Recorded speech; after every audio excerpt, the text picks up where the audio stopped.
ছাত্ররা তাদের রক্ত দিয়ে যে সুযোগ সৃষ্টি করে দিয়েছে সেটা শুধু একটি রাজনৈতিক সরকার পরিবর্তনের বিষয় ছিল, এটা দেশের একটা পুনর্জন্মের বিষয়। সেই পুনর্জন্মটা হাতে খড়ি থেকে শুরু করে সামনে গিয়ে পেছনের দিকগুলোতে আছে, যেগুলো আলাপ করলাম, দুর্নীতি ইত্যাদি, এগুলো কত জটিল চলে যাওয়ার কথা। এগুলো কোন জিনিস আর নতুন বাংলাদেশে যাতে প্রবেশ করতে না পারে সেই ব্যবস্থা, সেটি আমাদের সবার। সবাই দূরে দাঁড়িয়ে গ্যালারিতে দাঁড়িয়ে খেলা দেখবো ওরকম না, নিজে খেলবো না।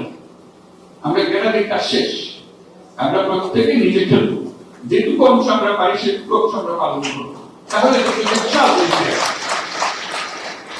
এত রকম জিনিস আমাদের এটা দূর থেকে গ্যালারিতে বসে কথা বলা সোজা, অবশ্যই সোজা, কিন্তু সেই সোজা জিনিসের মধ্যে আমাদের একটা কঠিন কাজ করতে হবে, এটাকে পাল্টানোর একটু চেষ্টা করতে হবে।